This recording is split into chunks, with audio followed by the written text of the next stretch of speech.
Okay, let's see here. Oh my god. Oh my god, she could shoot me out of a rocket any fucking day. Wait, oh my god. Y'all didn't see anything. Y'all didn't see anything. Okay, what's up guys? So basically that whole deal aside, what we're gonna be doing today is how to make a YouTube thumbnail for free using Pixlr, which is a online picture editor, basically. Basically what I'm doing, I'm making a Photoshop thumbnail, like on how to get Photoshop for free, basically, which I can make a video on if y'all would like to see that. I am going to be doing a thumbnail kind of like the ones I've done for these couple right here. Basically just almost copying this Sony Vegas one. And first thing you want to do is find a background. Now, the backgrounds I usually use are like grunge backgrounds. You can search any color you want and then put grunge background and then put 720p because that's what the YouTube thumbnail uses, is 720p. We're going to be using this one right here. So just right click and then save that, or whatever one that you want, and save it to your computer. And then we're also going to get, like I have in this, the logo. Like this is the Vegas logo, this is the Adobe Premiere logo. We're going to get the logo, and we're going to search. So if you're doing a background or a thumbnail like mine, where you're not like, you don't have actual footage, say of like yourself or like Omegle or doing experiments. If you're doing just a video online, you can use like a Minecraft background or anything like that. But for this, we're going to be using a blue background and then use the logo. And if you're going to use some sort of logo, make sure you put transparent. And how to tell if a picture's transparent or not, what you want to do is, say like this one for example, how it has the checkerboard behind it, that is transparent, so it's literally only going to be this. Or if you find a picture that's literally the whole thing is just the logo. Now these two pictures are what we are going to be using for this tutorial, and I'll see you on the tutorial. Okay, well first I have to do a joke. So what did the mushroom say to his ex when she broke up with him? Don't leave me, I'm a fun guy. Fun G. Oh, okay. Let's just move on. Several bad puns later. Basically, once you're done, get your background. Basically, go to this website and hit allow. It'll say allow flash or whatever. Just, you know, a bunch of computers, just bullshit. Just hit allow and it'll pop it right here. So allow. Then it'll take you to the website. Basically, if you want to create a new one, which not really. Just hit open image from computer and then find the image in your computer. Now once you have imported the image, it'll look like this. So it's obviously 720p. So next, hold on, wait. Oh my god, these little ears. Oh my, this tail. Oh my lord. Oh my, I have a problem, bro. I have a problem. I need to fix this, guys. Jesus Christ. Whenever you want to insert another layer or another image on top of this, basically you're going to go over to layer right here, and then you're going to go find open image as layer, this fourth one, click that, and then find the image in your computer. Mine just right here, and holy hell that is big. This is actually a good tutorial. Say the image is too big like it is right now. What you can do is go to edit and then go to free transform, and it'll have these little boxes on the corner. You can see the one here and one here. It's just so fucking big that you can't really tell, and you could just shrink it like this, move it up, and then shrink it back down. And then now, you can basically shape it however you want it to be. I guess, see how big we want this. I want to center it, and make it like, I guess like there's fine. Get us right about there is fine. Okay, so I have my center image now. And if you look over here, this is if you never use any sort of editing softwares for pictures, you do have layers. So you have one layer, two layers, and you also have some tools down here like layer styles, a new layer and stuff like that. We're going to be going into layer styles when it comes with the text tool, which we're about to get into. It's basically when you want to add, oh shit. Yeah, it's not good. I just fucking threw my headset off my head. But anyways, basically whenever you want to add text on your picture, you find this little type tool, you click it, and you really go anywhere, and you have this thing pop up. I use this, you can go to this font website and download any font you want, which I definitely would recommend. It's like defonts.com, something like that, because all your fonts on your normal computer are pretty ass. So I would definitely advise getting a new font. And the one I usually use Western Bang Bang. It's kind of a strange name, but it's usually what I use. First things first, I do is make the size go a lot higher, and I'm gonna put how to get. And I guess we'll should we make it white? Nah, because this is more of a bluish white. So you gotta make sure you add colors to complement that. This is has more light or white in the middle than black. It's black on the outsides really. So I guess we're gonna go with the black text color rather.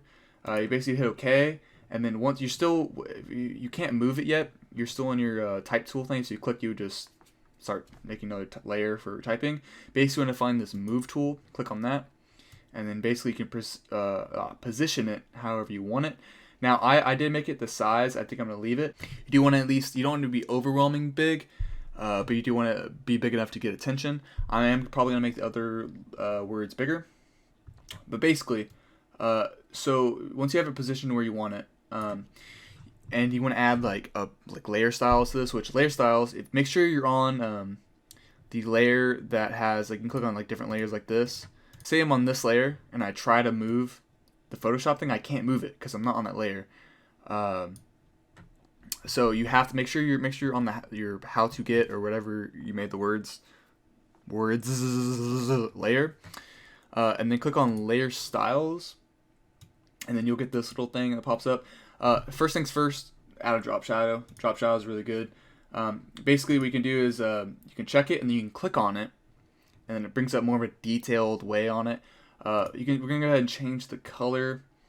Since it's black, I usually like black and red together. But we are using maybe a light. No, let's use black and.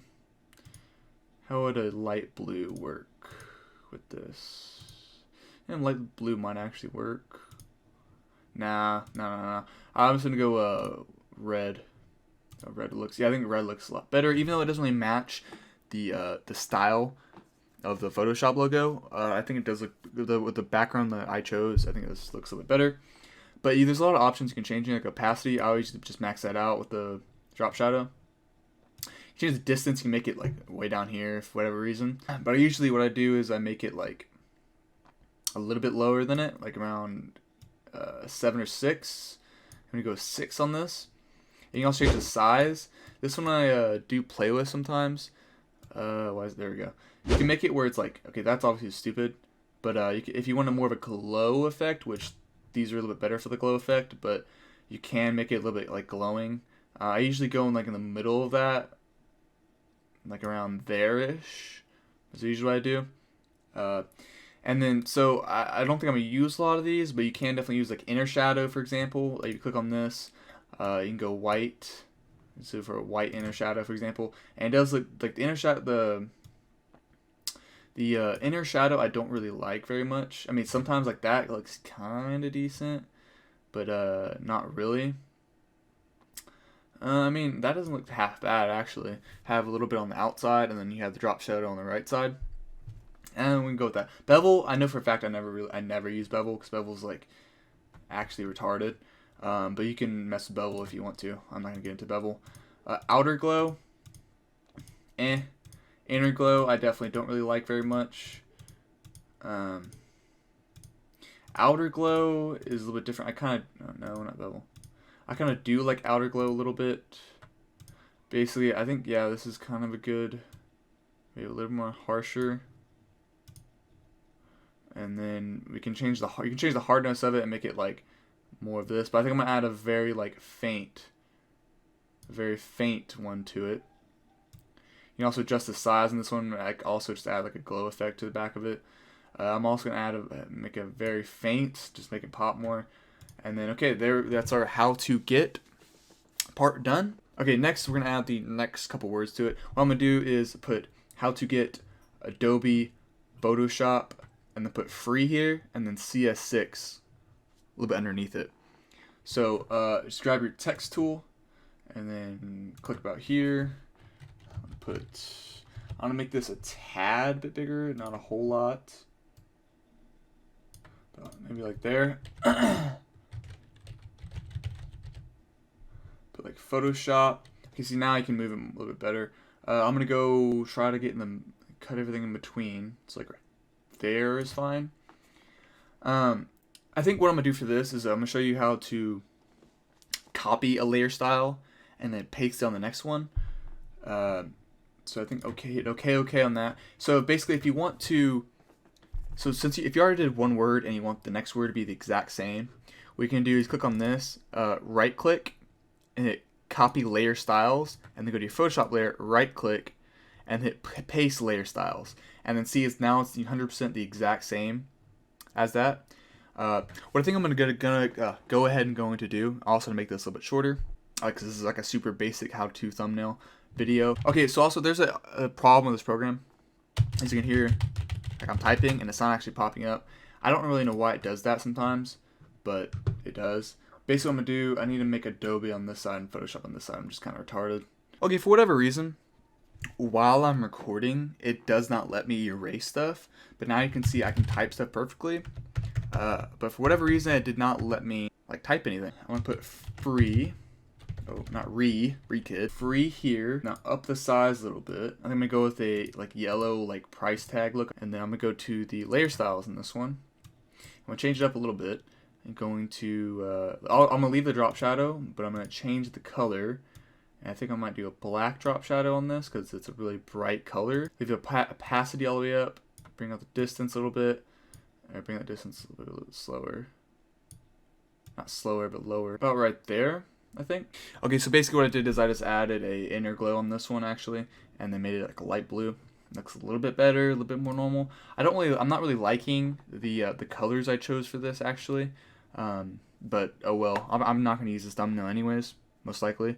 So, because it's not that great, I'm just trying to do it quick and just show like the most basic things possible. Even on like my Photoshop, I usually bend this, like warp it around this and add little stuff on the outside, make it a little bit cooler. Okay, now I'm back. I got the CS6 down there. Basically what I'm gonna do is just copy this, copy layer style, go to this, paste layer style, and then give it the same look. And then probably no, I gotta click on the Adobe thing. I really just said that.